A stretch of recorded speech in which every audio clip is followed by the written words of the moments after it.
When you share your food, you share your heart. So what's on your table this holiday season? Save on your festive feast at Kroger with delicious deals on all the holiday classics. Or wow the crowd with something new, like a quinoa stuffed butternut squash. It's sure to add a pop of color to your spread. How about a sweet potato casserole with a crunchy oat streusel topping, made with care for the sweet tooth and the savory tooth? With Kroger, fill your table with love and watch as your guests' hearts get as full as their bellies. Kroger, fresh for everyone. Where'd you get those shoes? Easy. They're from DSW. Because DSW has the exact right shoes for whatever you're into right now. You know, like the sneakers that make office hours feel like happy hour. The boots that turn grocery aisles into runways. And all the styles that show off the many sides of you, from daydreamer to multitasker and everything in between. Because you do it all in really great shoes. Find a shoe for every you at your DSW store or DSW.com.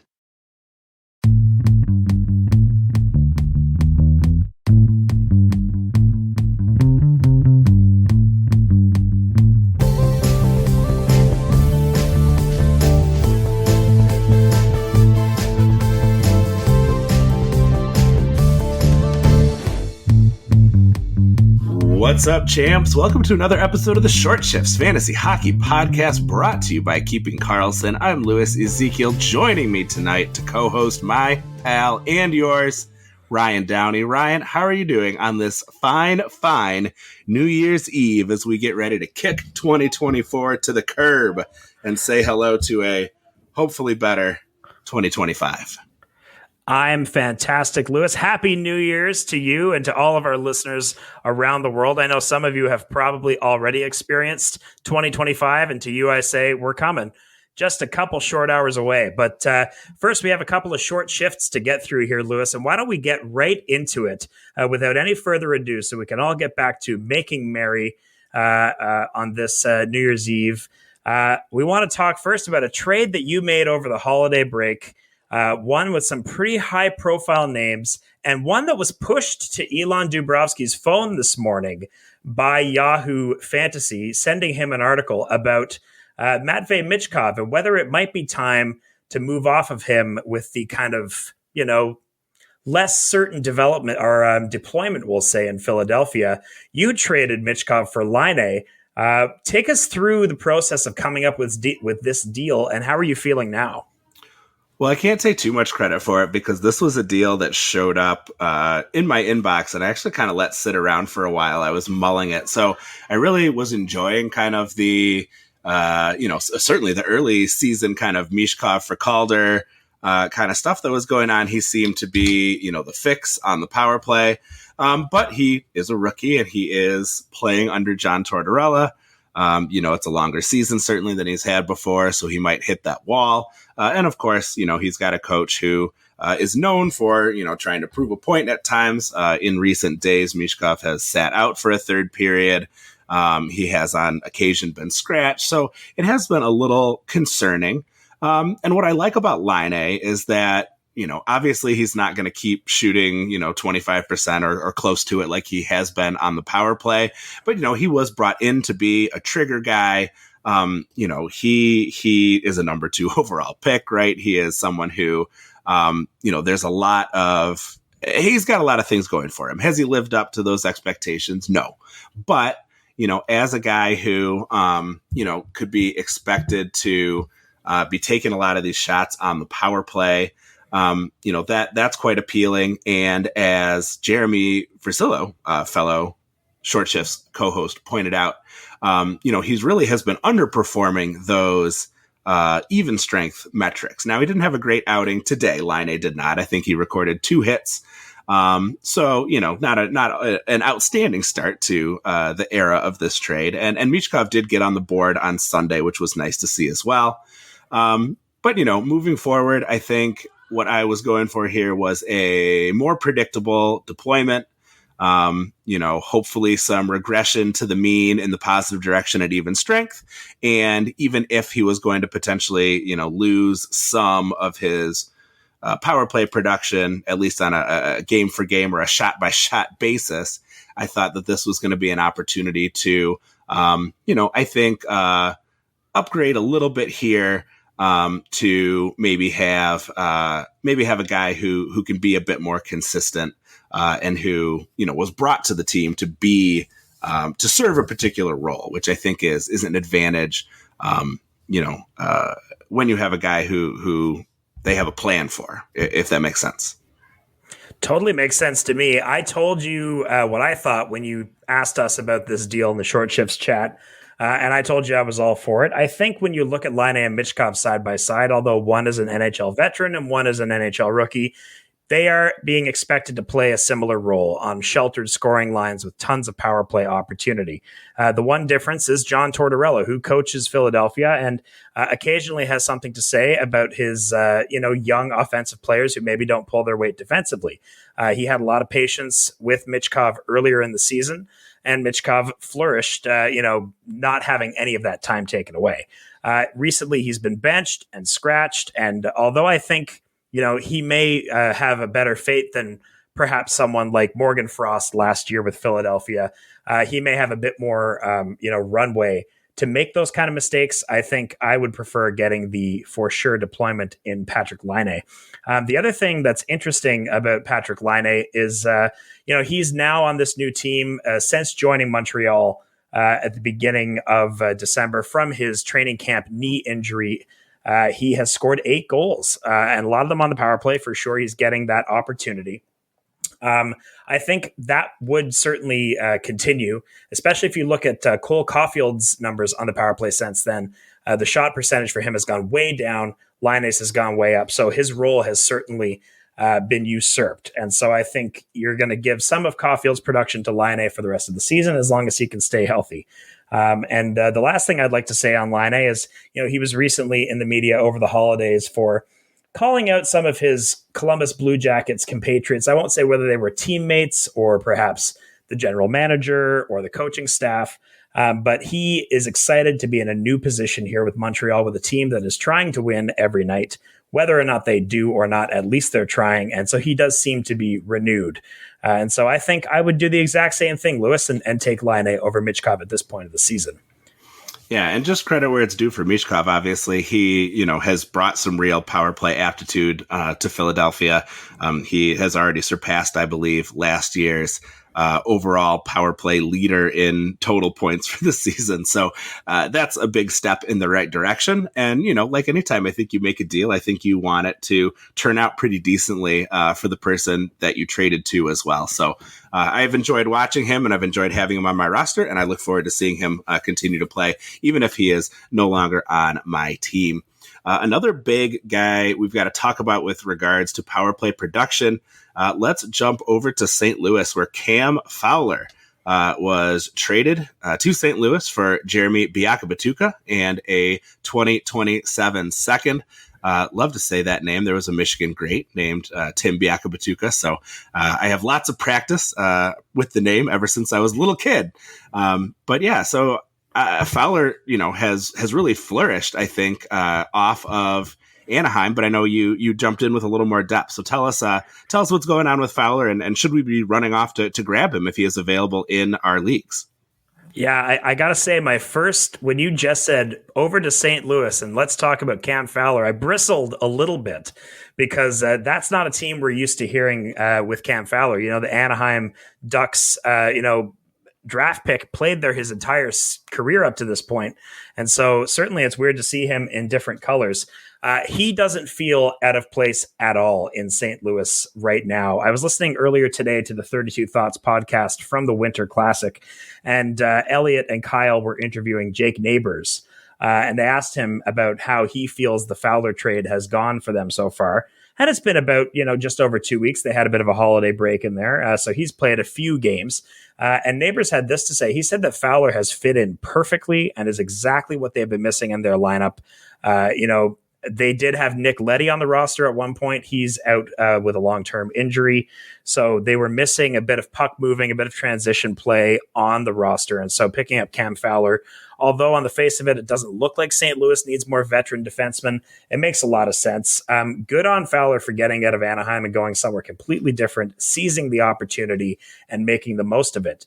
He has had 6 points, I should say, 3 goals and 3 assists since the trade on December 15th, and is playing significantly more power play time than he did in Anaheim. Most likely due to the dearth of that skill set on the Blues roster. We've been looking for that St. Louis power play quarterback all year, Lewis. Do you think that Fowler has the potential to hold this long term, or are we still looking at kind of a Falk Broberg soup here of power play performance? So, I don't think Cam Fowler is gonna come in here and be a total revelation, but it's hard to deny that since he's been playing that they have played well and that he has really thrived in that position. I don't think that anyone on that roster poses a especially strong threat to taking that spot back. They're all kind of, pick one to a certain extent with the guys that are available. But if he's able to produce, I think that he can hold that spot for as long as he's able to. 2 goals here in his 1000th game in an early Winter Classic out on Wrigley Field. So that's pretty cool for him. I have to imagine that he is going to hold that spot for as long as he is able to be productive in it. And we have seen Blues players, hold that spot while not being especially productive in it. So he may even have a little bit longer of a leash than that. But look, he's the new guy who's come in. He's making a change. I think until he, maybe other teams are going to start to sort of figure out what he's doing there, and maybe some of the scouting comes back to bite him. But until that point, I don't see any reason why you wouldn't want to have the guy who's out there with Neighbors and Kyrou and Thomas and Buchnevich, producing some excitement out there on the power play. So I'm into it. I would run to grab him if I could. I had to settle for a different kind of fill-in defenseman who we'll talk about a little bit later when we get into some injuries and oucheries. But yeah, I would grab Fowler while the opportunity is there. I do think the Blues have been kind of hit or miss, but those top players have been quite productive. So it's almost like a Nashville situation where outside of those top power play guys, there's really no one on the roster that is giving me a lot of excitement. So if Fowler finds himself on the outside looking in, I think you're able to pretty quickly, be ready to move on, which also in its own way is kind of convenient because you're not kind of left wondering. It's while he has it, great. And if he loses it, then you move along. Yeah, there's a real dearth in Cacouple this year of good, scoring defensemen in particular. They all seem to be snapped up, so you could definitely do worse than Cam Fowler. And I'll be looking at my free agency to see if he can be available for me, especially after today's 2-goal performance at the Winter Classic, which, by the way, Lewis, was his 1000th game. How exciting for him and for his family that he gets such an exciting opportunity. And he probably will be the only player in history to score 2 goals in his 1000th game at a Winter Classic. Yeah, that's a real convergence of events that seems difficult to replicate. I think you probably got it there. Let's jump into some injuries and oucheries. The big one here is that Igor Shesterkin is done for the year being 2024. But yeah, he has some kind of upper body issue. He is going on injured reserve. Louis Domingue has been called up. So it is Louis Domingue and Jonathan Quick season out in the Big Apple. Of course, we have seen that there have been some significant problems here in New York with the Rangers here.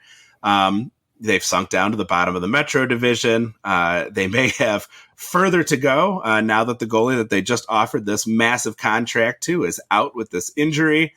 We are seeing tweets that there are players who are quitting on the team. Just a lot of disappointment. Somebody in the Discord said that they had done a full speed run. Maybe this was you. I'll be embarrassed if this was you. But they had done a full speed run. Like they had their rebuild that was ahead of the curve. Like everyone was saying, "Oh wow, New York has pulled off their rebuild so much faster than anybody expected." Well, now they're back. They've shot past that stage and are going back into the rebuild here. They've already hit their heights and now crashed. I think Laviolette is not long for his time behind the bench, which honestly will probably be a benefit for the fantasy outcomes for the team once he moves on. But yeah, I mean, how are you feeling about Domingue or Quick as options here on the Rangers? Now, I will say, here's my mea culpa. I did talk about Quick earlier in the year when he was just a killer spot start. That was back when the Rangers somehow with this pretty much the same roster were actually playing well. But that didn't hold up, and it did fade, and he started to be more of a liability than he was an asset. So is taking on this role as being the main guy again, because I imagine Quick will get more starts than Domingue. Is that going to be a boon for him, or is this just red flags everywhere screaming danger? Lewis, all I can say is I hope that they sell spicy pork and rice at the MSG concessions, because Louis Domingue is going to need it if he's going to help take some of the load here from Jonathan Quick. I'm thinking of it kind of like a Super Mario mushroom power-up that will just kind of, gird his loins and hopefully keep him relevant here as New York circles the toilet bowl of the Metropolitan Division. I feel like I've been watching so many podcasts, listening to podcasts and TV shows where they're saying, when is it going to drop for the Rangers? They've already moved on from Trouba. They've now moved on from Capo Caco, who clearly was not the problem there. It looks like Laviolette, like you said, is going to go next. And then I guess we'll see. It'll be a huge shakeup, especially with some of these veterans rumoredly on the way out. And so, as it concerns Quick and Domingue, I don't want either of them really. We did have some good starts, you and I, with Quick last month, but I don't think he will be able to, sustain the workload of being an NHL starter once again. Domingue, again, is a very fine number 3 goaltender. He's not quite as bad as Jonas Johansson over in Tampa Bay. But I still don't have a whole lot of confidence in him as a tandem goalie either. So I would just say this is bad for everyone. Avoid New York Rangers in general, I would say right now, but specifically avoid the crease. Yeah, I think the one thing I might say is I could see being interested in Quick. After we see a coaching change, we might have a little bit of a dead cat bounce there. At what would hopefully be, really the nadir for the Rangers once they let Laviolette go and bring somebody else in. We might see kind of some short-term improvement. If you are someone like Shams who loves to have 5 goalies on your roster at any given time, that might be the time where I could be interested in going out and grabbing Quick. I have been sort of keeping tabs on Quick starting to disappear from waiver wires across the cupful. So, I think that people are picking up on this news here and looking for an opportunity. But yeah, like you said, I'm quite wary about it. I'm ready to let someone else take that risk. The time for me to jump on the risk, if Quick were available, would be after Laviolette gets fired and see if a new coach can't bring in some positive change. Ryan, we're going to run into a quick break here, but we'll be back on the other side with some injury updates, especially concerning some defensemen and then some forwards out in San Jose. You're listening to Short Shifts. Sometimes it's nice to get out, isn't it? A little bit for some of us. Sometimes. Okay, I said sometimes. And you know what? Game Time has tickets for you to get out for all kinds of events, concerts, shows, not just sports, but boy, do they have sports. I'm actually looking through the app right now, which you can do to find out like what is going to be happening in your place of residence. Nelly, like this is how I'm learning that Nelly is coming to Ottawa in April. I mentioned Sesame Street Live on another ad spot, which is personally exciting. Jelly Roll coming in March to the CTC. I've also got tickets for the World Junior Hockey Championships. Those are more expensive than the tickets for anything else I've mentioned. But Game Time Picks is this amazing feature on the Game Time app. It filters out the fluff to show you only incredible deals on great seats, so you don't have to waste time searching through thousands of tickets. That's so annoying. So Game Time Picks is going to curate what you get to see so you can save more on sports, concerts, comedy, theater, and Game Time offers Game Time ticket coverage. Your purchase is covered with the most flexible customer service policy in the ticketing industry. Wow. Take the guesswork out of buying tickets with Game Time Picks. Download the Game Time app, create an account, and use code THPN for $20 off your first purchase. Terms apply. Again, create an account and redeem code THPN for $20 off. Download Game Time today, because what time is it? Game Time. It's the most wonderful time of the year. for getting in on all the hoops, football, and hockey action at DraftKings Sportsbook. In the season of giving, we're being gifted college football and hockey, pro football and basketball, and pro hockey too, almost 24/7. And here's a gift for all new customers of DraftKings. Bet $5 to get $150 in bonus bets if your bet wins. Download the DraftKings Sportsbook app and use code THPN. That's code THPN for new customers to get $150 in bonus bets if your bet wins when you bet just $5. Happy holidays from DraftKings. The crown is yours. Gambling problem? Call 1-800-GAMBLER. In New York, call 877-8-HOPE-NY or text HOPE-NY 467-369. In Connecticut, help is available for problem gambling. Call 888-789-7777 or visit ccpg.org. Please play responsibly. On behalf of Boot Hill Casino and Resort in Kansas, 21 and over. Age and eligibility varies by jurisdiction. Void in Ontario. Bonus bets expire 168 hours after issuance. For additional terms and responsible gaming resources, see dkng.co/ice. Welcome back to Short Shifts. All right, Ryan, we have a couple injuries on some key blue lines, some big deal players who are going to be missing some time, but maybe creating some opportunity for folks who could use a little bit of help on their defensive end. So Shane Gostisbehere is out for Carolina. Quinn Hughes now is week to week over in Vancouver. What are your thoughts on some potential replacements, and how anxious would you be to run off and maybe grab these fillers? I would do it immediately. As I mentioned earlier, Lewis, I'm kind of hurting for defensemen in Cupful. I think many people are in my situation where there's not as many, solid scoring defenseman options around.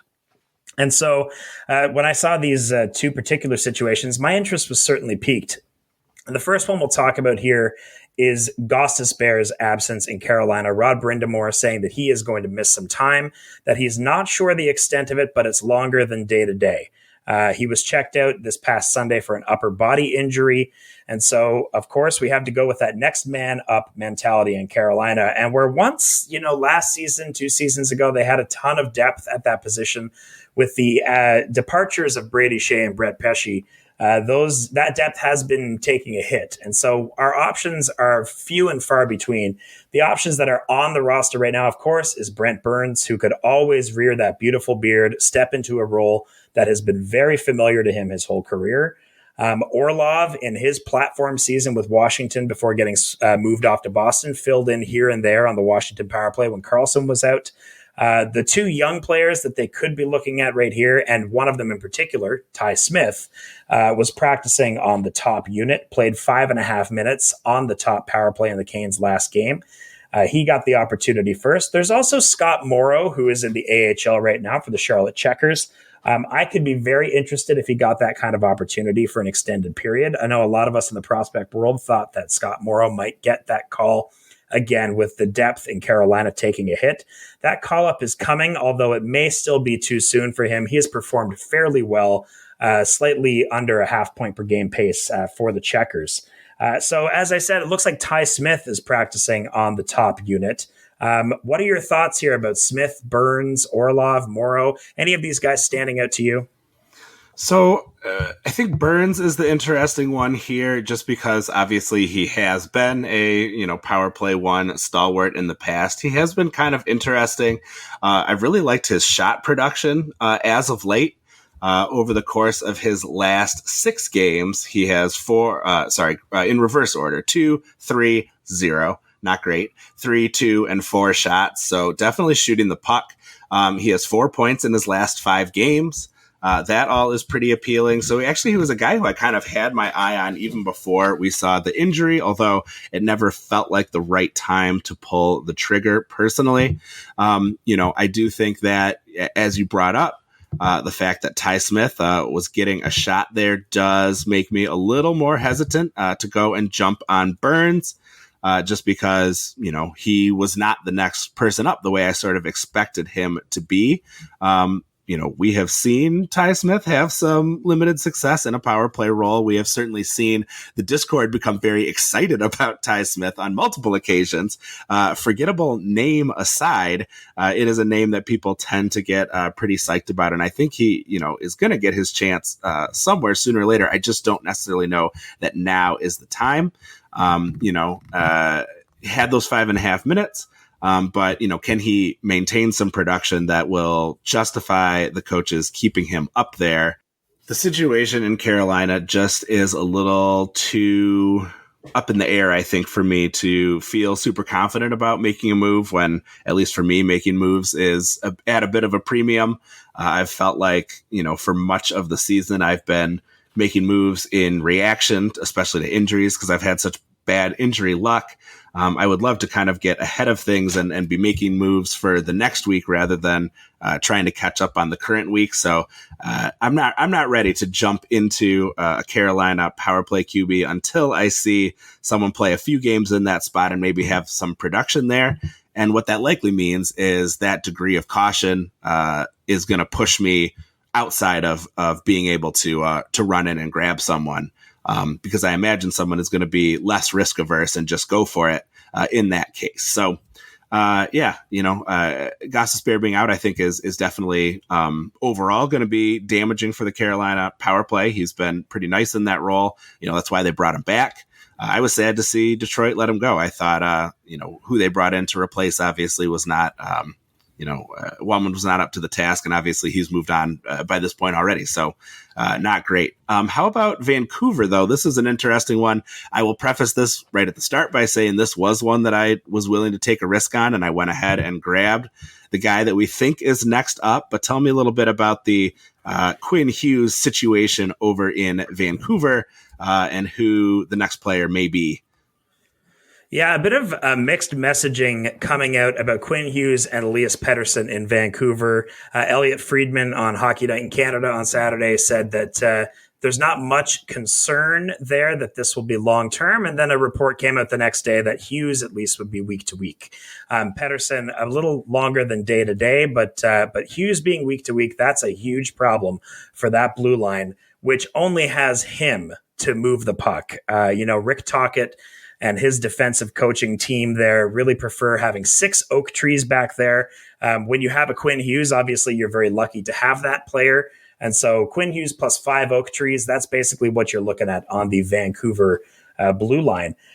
So whoever takes on this role will need to be the diet version of the line walking, puck distributing backboard of the offensive zone that Quinn Hughes is. And the only guy who fills that skill set in Vancouver is Eric Brandstrom, who was recently acquired from Colorado, who recently signed him after Ottawa didn't qualify him. So he's been a bit of a suitcase the past couple of months, and he's certainly been a bit of a tweener, quad A type of player through the early going of his career. But as I said, he's the only appropriate choice on Tocchet's blue line here. I don't see any of Tyler Myers, Derek Forbert, Carson Soucy, Noah Juleson being able to maintain the same pace of play that a Garland or a Miller will want to operate at on that top unit. You need someone who can move the puck, and that's just being frank about it. So it seems like Brandstrom, just like Alan McCauley in the Leafs 2002 playoff run, yes, Leafs fans, you'll get that reference, I'm sure. He's about to be thrust into a much larger role than he'd have likely anticipated coming into the season. So what do we have to look at when it comes to Brandstrom? Well, in the game without Hughes so far, from a couple nights ago, 3 shots in his last game. That's pretty promising. 19 minutes and 45 seconds on the ice in that game. Certainly more than he is used to getting. So let's see if that extra time, helps him keep up the offensive engagement. Is he a good option? Who knows? But the time is now if he wants to prove he can impact the NHL game. If it doesn't go well, I could see him returning to the Swedish Hockey League as soon as next year. He'll be 26 entering next season. And if he can't seize this opportunity now, then I don't know if he ever will be able to seize the opportunity. Lewis, I know you're using him this week, as you mentioned, as part of your IR maximizing strategy. How are you feeling about owning Brandstrom right now? So, I would say I am feeling like he has 3 games over the next 4 days, and that is my primary reason for picking him up. I had Oliver Ekman-Larsson hit the IR with the sniffles, so I had that open spot.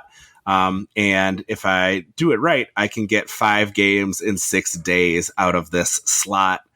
So that's my main motivation here is sort of working the schedule. However, As someone who lost Sean Dursey and Drew Doughty before the season even started, like you, I have been very much behind the 8 ball in terms of getting defensemen onto my roster. So should he be successful in this spot and, pick up some power play assists and look like he's moving the puck properly, I might be along for the ride, at least until Hughes gets back. Certainly, a Hughes return means Brandstrom is immediately waiver wire fodder. We'll see how these next 3 games go. He's going to be on my roster during that period regardless. And then we'll find out if I'll be dropping him or if I will be dropping some other underperformer to get a couple games from that slot for Oliver Ekman-Larsson coming back from whatever illness he is experiencing. A couple other quick ones that we'll try to get through relatively swiftly. We've got in San Jose, it looks like Fabian Zetterlund and Eklund are going to be missing some time here moving forward. This obviously hurts the offensive depth for the Sharks. It may provide some opportunities, but really I feel like these wingers are more of the straw that stirs the drink outside of Macklin Celebrini himself. So this doesn't do a whole lot for me other than, make me feel like anyone starting against the Sharks is going to have a better time, and anyone starting a Sharks goalie is going to be missing some of that run support that they hope to have. Anything interesting for you out of San Jose? Well, I agree with you on the overall, impact on the San Jose team right now, but there's one person who this might be very exciting for. With these 2 premium winger options out, the San Jose Sharks last season signed a NCAA free agent forward Colin Graf, who recently won a title with Quinnipiac. Lewis, I know you're pretty into the college hockey, and this is certainly not a Go Blue moment, but Colin Graf, certainly you'll be okay. Colin Graf, he played an integral role on that team, and he's played an integral role this year on the San Jose Barracuda. He's tied for first among AHL rookies with 26 points of the year. 20 of those points are assists, and he leads that group, which is very exciting for him and for anyone who took the plunge in Dynasty on Graf. If you're a guy who makes his living on playmaking like Graf does in the AHL, then there are certainly worse guys to be passing to than Macklin Celebrini and Will Smith. I doubt that they elevate Kovalenko or Barclay Goodrow, both guys who seem to be, bottom 6, to be charitable, should be maybe out of the league if I was being less charitable. Unless they absolutely had to, I don't think that they would elevate either of those guys. So why not throw the young guy on a line with the other 2 young guys and see if they can hold their own? I'll share that the consensus over at the FHL shop was that Graf would be a depth guy for San Jose eventually. Victor had him placed in the 2024 draft at around 30 to 40, so a second round pick for his potential and his skill if he had been eligible. So second round talent who San Jose got for free by expressly promising him opportunity. I wouldn't be surprised to see him stick there in the interim. He reminds me a little bit of like a Lekaramaki in Vancouver, but without the upside. Yeah. One other thing I'll add is that we did see, we saw Jesse Puljujärvi hit the waiver wire as well. And I wonder if a team like San Jose wouldn't be looking to take a chance on him with their winger depth as a setback as it is, and that might provide him a little bit of opportunity there. So just one other little thing that I might keep an eye on. But again, that's pure speculation. I am not in the heads of any of these coaches. I'm simply looking at a team whose wingers are all injured and who could maybe use some short-term help before, maybe they toss them to the waiver wire again. Talking about teams with wingers going away, Lewis, this is just so depressing on New Year's Eve. We need to really pep up the energy here. Let's talk about a winger who's returning, and let's talk about Jonathan Drouin with 4 points in 5 games this season. He is returning tonight against Winnipeg. The game is just starting, so we don't have anything to share about Drouin right now, but he had a ton of ice time in his most recent return from injury. I think probably this is because they were so short-staffed at the time. I doubt they give him 20 minutes, for instance, this time around, especially since the Avalanche offense has been hot. Lehkonen is back, scored a hat trick in their last game.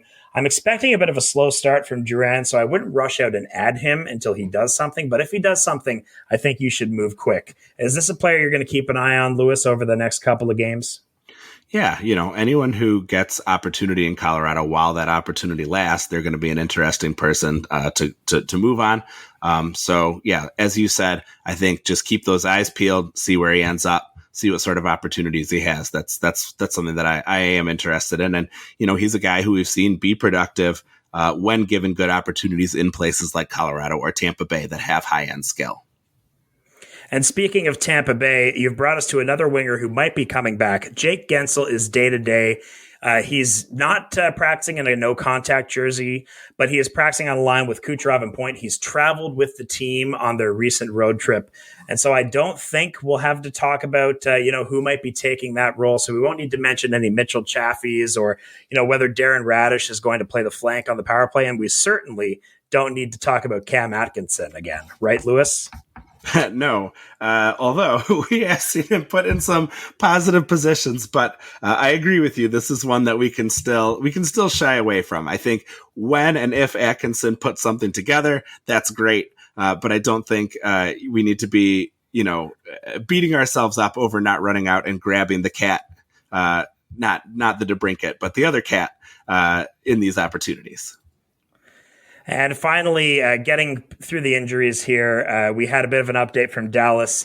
They haven't had a league-sanctioned practice since they returned from the Boxing Day debacle of the optional practice for those young guys. But we did get an update from DeBoer that Mason Marchment will be out week to week. I suggest throwing a dart at the Dallas roster to figure out his replacement. They're fairly deep there, but one player I'd like to point out here with our limited time is Logan Stankoven, a friend of the Fantasy Hockey Life podcast, Shane, who helps us with the patron casts there. Shane, the manager of the Tidy or championship winning Taiwan Travelers in our Fantasy Hockey League tier Dynasty League, told us the other day he thinks this might be the last time it will ever be possible to buy low on Stankoven in his entire career. I think it's possible that time has already passed in Dynasty because we love getting stanky with it, especially over at FHL. But Logan Stankoven might be out there in your redraft leagues and in Cupful, and he could easily move up and down the lineup to plug holes. If he gets 18 to 19 minutes a night, you want this guy on your team. He may even have a Mason Marchment style impact. Yeah, just 22% rostered across Yahoo and actually went down over the last day. He is really helping himself look like a good buy low opportunity because he has not scored on his last 43 shots over the last 18 games. You imagine that a few of those go in and he's going to be in good shape. 89 shots, just 4 goals on the season. So someone who is, not living up, I think, to the sort of basic forward shooting percentage we would like to see. And certainly as a guy with some skill, we might be able to see things go a little even better than that. So yeah, he's really offering himself up as an opportunity. If you've got someone in your league who, is frustrated with his production and holding on to him, he could probably be had for fairly cheap. Especially with, some of the lack of success that we've seen over the last little bit. So definitely a guy to keep an eye on, a guy who, is people have been waiting for him to break out and maybe his opportunity is coming. If he sees that jump in minutes, like you talked about, that would mean, a jump in 2 to 4 minutes a night. Depending on how he's been doing on his other, in some of these other games, if he does get up into that 18-19 range. So that would be a cool opportunity to see from him. And for our hot and cold section, we wanted to focus on the positive here. We are excited to see the suddenly hot Buffalo Sabres. We have to give credit to Elizabeth, who has made room on the Sabres are picking it back up bandwagon for all of us. As someone who drafted Peterka and Dahlin, I'm very happy to see things start to move here. So this is a big upgrade, I think. It tells a little bit about what the previously moribund Sabres were up to and what they are up to now. Lewis, it's the holiday season, and according to the classic Christmas movie Home Alone, Christmas is the season of perpetual hope. And lo, a Christmas miracle befell the Buffalo Sabres as they dismantled the New York Islanders on Long Island to the tune of 7-1. Since that 7-1 drubbing of the Islanders, here are the key Buffalo players that are popping off. Some of them who preceded this game, but this is certainly what's happened since then. Dahlin with 7 assists. Jack Quinn, with 4 multi-point games in his last 6. JJ Peterka, point per game, 9 points in 9 games with a 6-game point streak in there. Dylan Cozens, 4 points in 3 games played, 6 in his last 5, with his turnaround starting 2 games sooner on the Eastern Canada swing through Montreal and Toronto. Even Tage Thompson is contributing with 4 points in 3 games. Alex Tuck had a hat trick the other night.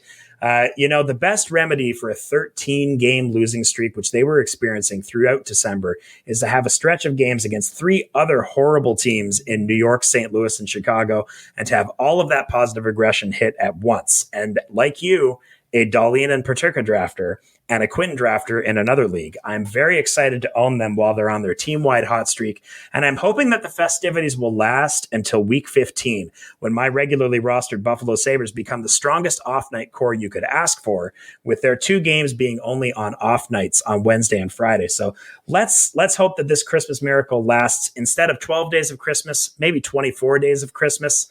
Let's see if we can double it, and let's make sure that we can get them to that week 15, where they will be very valuable for you as matchup maximizer streams. Yeah, the puck just dropped in their game against Dallas, so we can find out what they are able to put together here. Of the folks that you mentioned, and those who I think are going to be most likely to be available, Jack Quinn, I think, has been really interesting. He was an outstanding stream last week. Unfortunately, my opponent was streaming him. But yeah, 3 multi-point games in a row, 6 shots across those games. And in the game where he didn't shoot, he put together a couple of assists. Definitely like to see that. Also, over the course of these last 3 games, Quinn has been up on that top power play unit with Zucker, Thompson, Peterka, and Dahlin. That is a group that has put together 3 power play goals over the course of the last 3 games. And so they are finally starting to find some success there. Quinn has also been playing with Cozens and Peterka, who over the last 3 games have 3 even strength goals for and none against. So I don't see any reason why you would start to take that line apart. So yeah, I think overall Quinn is the guy that I'm looking at as the one who is most likely to be available and out there to grab. And he would be my top guy to go for, I think, for your waiver wire. Yeah, I got Quinn on Sunday as my Sunday savior. He did save the day for me with 2 points, and he put me over the top to win that matchup. Very happy with that. Other guys that you could look at if you're interested in delving really deep, if you believe in the Buffalo Sabres, Yuri Kulich has 3 goals with 5 points in his past 5 games, and Zach Benson chipping in with 2 goals in 3 games. So you could certainly do worse than some of those guys. Yeah, glad you mentioned those boys too. Both getting some power play 2 time on a pretty decent power play too, with Tuck and Cozens and Owen Power on the blue line. The real problem is they just are not seeing very much of the time at all. Like I said, over the last 3 games, that top power play has had 67% of the available time, just 18% for that group that I just mentioned. But still, I think if the Quins of the world are not available, Kulich and Benson definitely making some interesting waves as well. Man, some exciting stuff here since the last show. I encourage you certainly to listen to the last mega show. You can check out that draft and see who you think is going to come out ahead.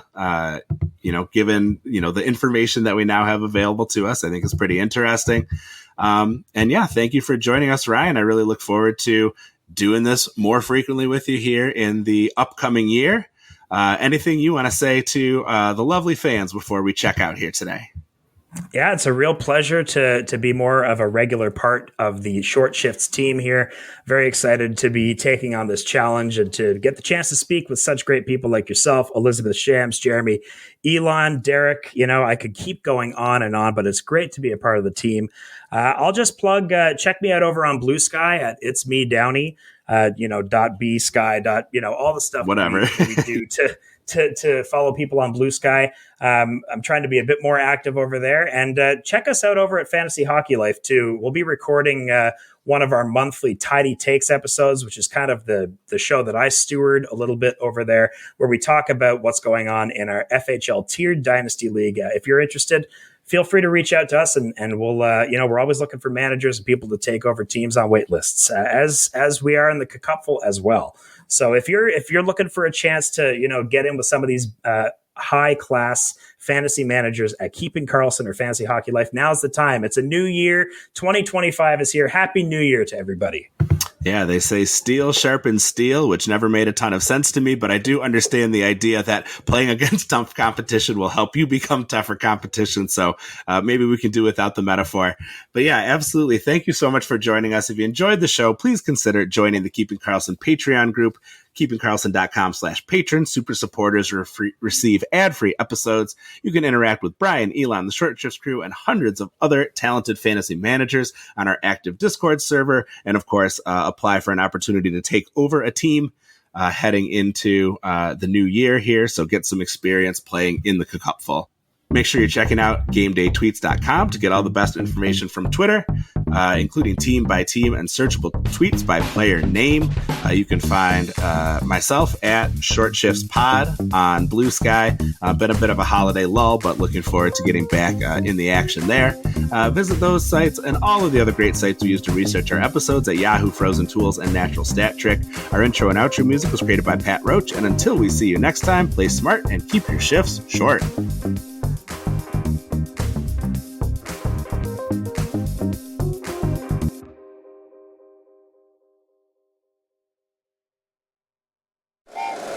Happy holidays! Want to give your host a gift? Consider subscribing, rating, and reviewing the show this holiday season. It really helps the show grow. From all of us at Believe, have a Merry Christmas, everyone, and a Happy Holiday.